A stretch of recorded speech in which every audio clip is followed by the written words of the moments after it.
Thank you for joining me for Music in My Life. Today's guest is going to be Peter Maner Smit. Peter Maner Smit works in the property business, but he has a passion for music, and he wouldn't be doing anything else. Regardless of what he's doing in his life, music has to be a part of it.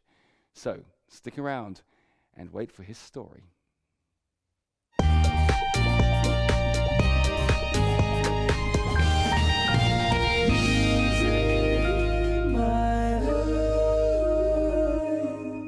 Well, I'm here with Peter Maner Smit. What a polite name. That's so cheesy. Ken, stay in your lane. Music is what you do. But Peter, thank you so much for joining. Pleasure. Nice to see you. Great. So, Peter, you are a keyboard player, pianist. You play a bit of bass as well, is that correct? Tiny bit, yeah. Okay. Drums? Yep. Tiny bit. Okay. And you sing a bit? You wouldn't want to hear it. And you arrange music. Yeah. But you also have a passion for music. I mean, because you're not actually a musician. Well, you are a musician because everybody who does music is a musician. But you don't do music full time as a career. So what do you do as a career? I work for the Prudential, which is a large insurance group in the City of London. That's my day job. I work as in real estate fund management. So yeah, very different from the music industry. But it's important for me that whatever career I pursue, I'm able to carve out sufficient time to commit to my passion, which is music. So do you see any similarities between the two? Between what you actually do musically and what you do at work? Do you find that there are sort of disciplines which transfer from one? Oh, definitely. One to the other? The more music that you do, the more you realise that simply pressing notes on a keyboard, for example, isn't necessarily enough to let you to do what you would perhaps like to do. So there's actually, for example, organisational ability, which you pick up in a career at work, which you need to apply directly to event management, for example, for music, or indeed running groups of musicians. So things like management skills come into that as well, communication skills, absolutely vital in, say, for example, a group musical setting. To be able to music direct something, you need to have very transferable skills, which can easily have come from the business world. Great. How's your mathematics? It's all right. It has to be for my job. It's got to be for your job. Yeah. And it's quite interesting because they say that good musicians make good mathematicians. Have you heard that one before? Yeah, absolutely. Why do you think that is? I think certainly when you look at the structure of music, you've got to be, for example, the circle of fifths, very mathematic in its essence. For those who don't know what we're talking about when we say the circle of fifths, because you might say, well, 5 does have a circle. But the circle of fifths is it's a chord progression.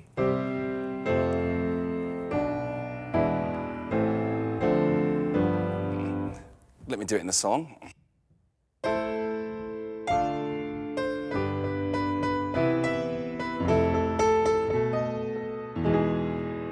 And that's what a circle of fifths is, just for the viewer's point of view. You can try it at the piano, just start on a note and just go down 5 and down 5 and down 5 and down 5 and down 5. You'll get the bass line for many, many songs that you actually like to listen to.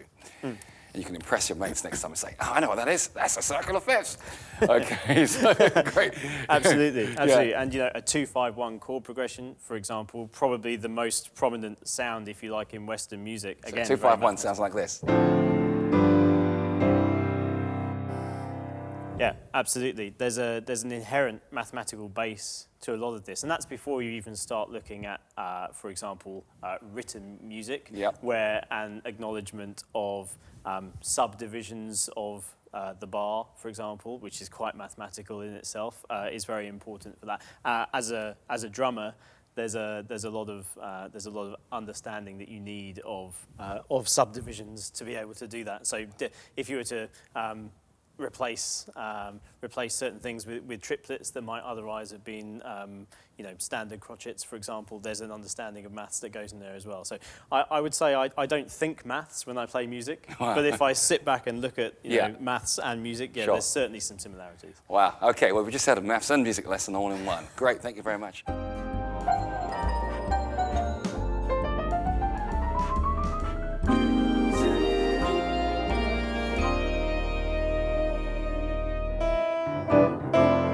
Yeah, Da ba ba da ba. Yeah, absolutely. Yeah, why not? Why not? Three of those. Yeah. Okay. Let's see what happens. Okay. All right.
What were some of your poignant musical memories? Was there a lot of music at home at the time? Did you have family members who were musical, etc., etc.?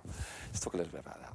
Sure. So I guess my earliest musical memories, probably in my subconscious, are of Handel's Water Music, which my mum used to play me to get me to sleep. Wow. When I was Really? a baby. Yeah. So somewhere deep down inside, that I'm sure that's all ingrained in there. But my house was a very musical house. The only person who didn't actively play an instrument was my mother, but actually I think she's inherently a very musical person. Right. All the rest of us were pianists. The piano seat was never cold. In our house, you'd have to fight for your place on it, sort of thing. So did you at any time have this sort of desire to become a musician full time, or were you told you will get a proper job in the city where they pay money, lots of it, and bonuses?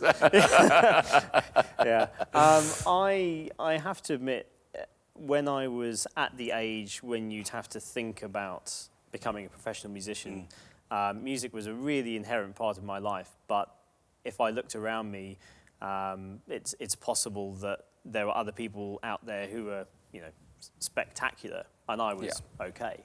And if I'd have developed, a university 3 or 4 years practicing 5 hours a day, sure, I think there's a possibility I could have pursued a career in music. But I think one of my impressions of a career in music is that not only do you need brilliance, but you also need a tiny bit of good fortune as well.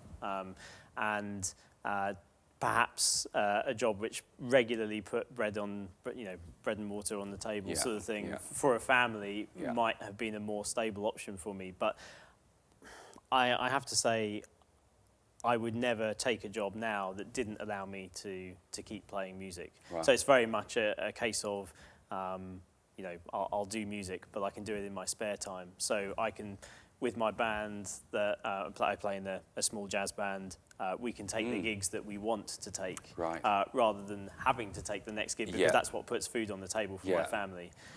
So there's a certain freedom, if you like, in that I can simply pursue the things I really want to do, rather than absolutely having to do it. So yeah, there's some positives and negatives to not having pursued it full time. Okay, good. And what other musical influences and styles around? You mentioned Handel's Water Music, which was played ad infinitum in the home. Yeah. What was it, anything other than that? Because obviously Handel's Water Music is very sort of safe. Once, you know, it's a classical piece of music and it's innocent. But was there anything that you were kind of listening to behind the scenes? Because I know in my days, when we were listening to like reggae music, it wasn't really the done thing in the house, you know, because I grew up in a very strict but loving, very, very loving Christian home. And parents from the Caribbean, and reggae music was associated with, you know, the ghettos and Rastafarianism and et cetera, et cetera. So we had to listen almost, you know, underground in secret. So, you know, so we're grateful for the headphones that we were able to, you know, listen to the music. It's a wonderful piece of Beethoven, that. Yeah, absolutely. I was fairly blessed. I didn't necessarily. My parents didn't make me feel as if I had to listen behind closed doors to other styles of music. I think there's a sense in which they'd have been much more concerned if I was listening to music with lyrics which were in some way destructive, or I also grew up in a Christian home, so perhaps if they were very sort of anti-God or in some other way destructive for a child to be listening to, I'm sure they'd have said something.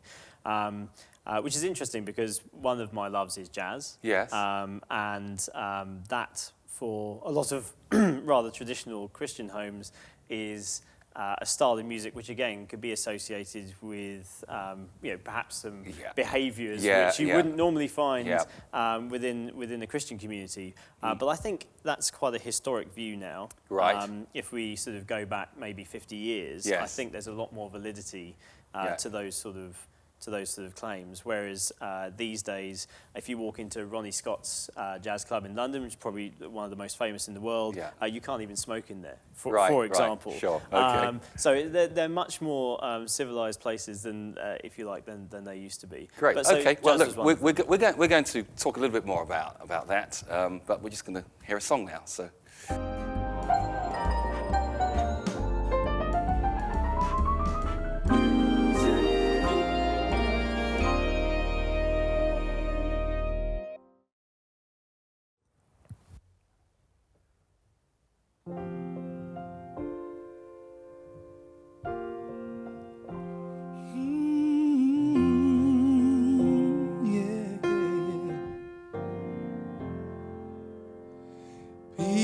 Get ready, there's a train a-coming. You don't need no baggage, you just get on board. All you need is faith to hear those diesels humming. Don't need no tickets, you just thank the Lord.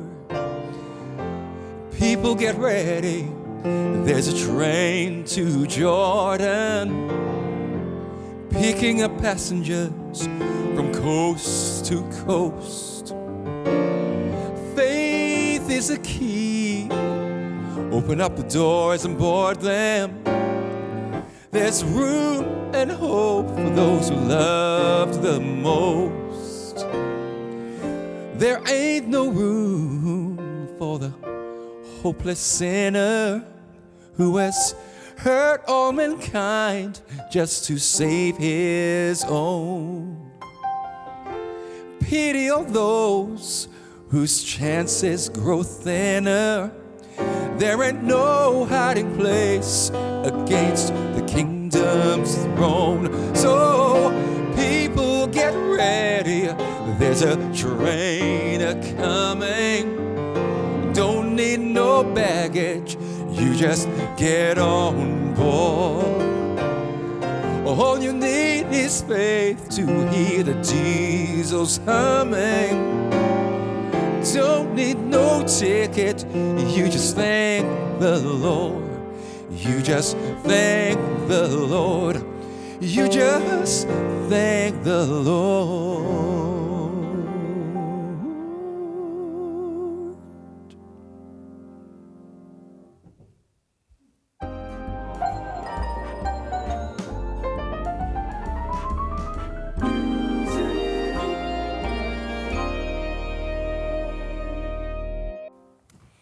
So we were talking a little bit about your band. So tell me about the band. What's the makeup? So there's 5 of us. I'm the piano player. We've also got a bass player, a drummer, a guitarist, and a singer. And it's interesting because, from my understanding, everybody comes from different countries. Yeah, that's right. I'm actually the only Brit in the band. So we've got myself, our drummer is Dutch, our bass player's from Serbia, our singer's from Estonia, and we've got an Icelandic guitarist. So it's quite diverse. What are some of the joys you get out of being part of an ensemble? Oh yeah, it's a completely different feeling from playing by yourself. So if you to compare it to sitting down, for example, and playing the piano by yourself, it's a very different way of thinking about using your instrument for starters. So here I'm, if you like, 1/5 of the musical pie, and there are other people contributing to that. That means sometimes I need to play less than I would do if I was playing by myself. So for example, I wouldn't play the bass line because I have a bass player to do that. I don't need to drive the rhythm so much because I've got a drummer to do that. Sometimes I don't even need to stick to the chords so much because I've got a guitarist to do that. I certainly don't need to play the tune because I've got a singer to do that. It makes you really think about where your musical place is, and that's a new and exciting challenge versus playing by yourself. I think also you really bounce off each other in terms of musical ideas. And I think jazz is a great medium for that. So, for example, if you're soloing, and say I was a drummer, and I heard somebody doing a particular rhythmic motif in their solo, I would very much try to emphasize that with them. It's very much an interactive experience playing in the jazz band. So yeah, bouncing off each other can sometimes lead to new and creative things that you'd never have come up with by yourself. Brilliant. Because even just, what we call jazz scatting, which is sort of making vocal noises, can be quite fun to do where the instrument plays, and I've seen this done so many times where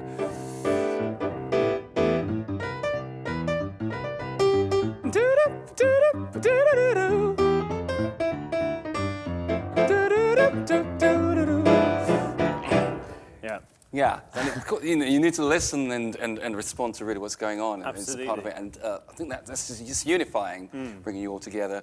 Different languages, different instruments, different modes of expression, but all coming together. Absolutely. As one. And we're all good friends, so that interaction becomes all the easier, I think. Right, and there's also something also interesting about that as well, because you shared with me earlier that the band all come from one denomination, which is the Seventh-day Adventist denomination, which is traditionally quite conservative and quite sort of frown on jazz. But I've got friends who are not musicians, but they listen to music, to jazz music, and we put all these labels on music. We call it jazz, and we call it blues, and we call it.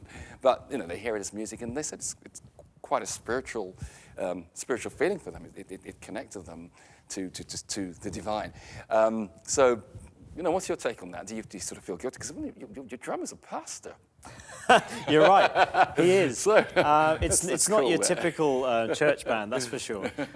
Believe it or not, we've even played jazz in churches. Right. And I think, for me, musical style and appropriateness when it comes to spirituality are mostly separated, in my opinion. I think there's a great deal to which the music is able to stir people's emotions, and I think we've got to be careful with that It's dynamite, if you like, that we have in our hands to use. But beyond that, it's a bit like what I said with my parents being much more concerned about the words that I'd be listening to music in a similar way, providing that the music that's being played, for example, in a church, is supporting the function, which might be congregational singing. If it's doing that appropriately and it's not upsetting or offending people, then I think that's absolutely appropriate. Great. So you do a lot of, obviously, work as normal bands would do, playing at functions, but you also dedicate time to charity.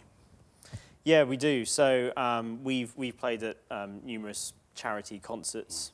If you like, various members of the band have gone and done other charitable events.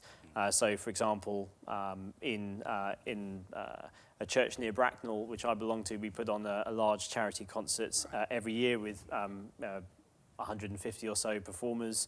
So 150 performers, what the... That's right, so there's all choirs. performing at the same time? Usually not. I think the maximum, we've had about 100 at the same time, so Right. in terms of orchestras, choirs, etc., all being together. Nice. And a couple of us regularly go and play for a charity concert in Norway, supporting a charity called ADRA, the Adventist Development and Relief Agency. So it's very much, from my perspective, a talent that I've been blessed with, and I'm very happy to give that back in terms of trying to do things which are worthwhile. Okay, because many people would see sort of music, they listen to music, and they see music and singing as being the career, and very often they're looking at the television where they're seeing stars in limos and on a big stage, and enjoying the rest of life and earning lots of money and then spending it all and declaring themselves bankrupt. And then coming to see people like you, the wealth managers, to say, okay, we're going to put our lives back together again. But of course, you're doing sort of charity work and you're enjoying what you're doing. So it's obviously a passion that you have inside of you which drives you to do that. Absolutely. One of the ways which I have been paid to do music in the past is to play piano in hotels, restaurants, etc. Sort of background music. And quite honestly, I found the concept of being paid to sit down and play the piano for 3 hours almost laughable, because I would happily do that for free. I find that extremely fun. So it's not certainly for me. Playing music is not necessarily connected with remuneration. At all, although it's nice if it can be. It's nice if it can be, but it's most, traveling around the world, you see that music, there's some cultures where music, there's no word which exists for music as a self-contained activity. So the concept of actually music as performance, just doesn't exist. Music is a communal activity. Absolutely. And it's so natural and it's part of everyday life. And you don't do it for reward. For the reward is actually the music itself brings that reward. Yeah. So, what about the future for Peter Maner Smit? Well, that's a fairly good question. I can never see a point where music's not a big part of my life. I'm currently building a house. I'm building a studio into the basement. Oh, wow. So that's a pretty permanent commitment, certainly, to that going forwards. But no, for me, it's very much a part of who I am. Well, you're a family man. Yes. Your kids old That's right. I've got a wife and 2 children. My oldest daughter is 2. So right. She's shown any musical science yet? Yeah, she's got a lot of rhythm, and she remembers songs very quickly, which for me, as somebody who plays primarily by ear rather than from music, that's an encouraging sign for me to see that in my children. Well, that's an important point actually, because you talk about playing by ear, and many. Some look down on people who play by ear because they are, the high art. You must learn how to read music, and if you don't read music, you will never get. But that's not exactly true, is it? You've got methods like the Suzuki method in Japan, where you learn by ear. You learn the music first, then you see the notes later, which is how we learn how to talk and read. Yeah. We talk first, and then we learn the symbols that represent what we're actually saying. So, do you find yourself paralyzed? By I think there are very few situations that I find myself in where I think, goodness me, it would be really useful to be able to sight read perfectly right now. But the vast majority of times that I find myself playing music, the contribution that my ear or musical memory or whatever you want to call it makes to that is far stronger. And things like, for example, arranging music have an absolute requirement for you to be able to use your musical ear and then notate afterwards in retrospect. Great. It's been really interesting speaking to you about and you. Music and maths and property. Peter, thank you so much for joining us today. And hey, come and see us again. Will do. Take care. Thank you.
Well, I had a great time with my guest today, Peter Maner Smit. Somebody once said that if you haven't danced at least once, then your day has been wasted. Well, my day certainly hasn't been wasted because I've played and I've danced at this piano. So I've been fulfilled. So go and find that piece of music, or find that musical instrument which has been hiding in your closet for years, and discover the musical passion within. Once you've done that, make a date to join me again for Music in My Life. I'm off to listen to some music.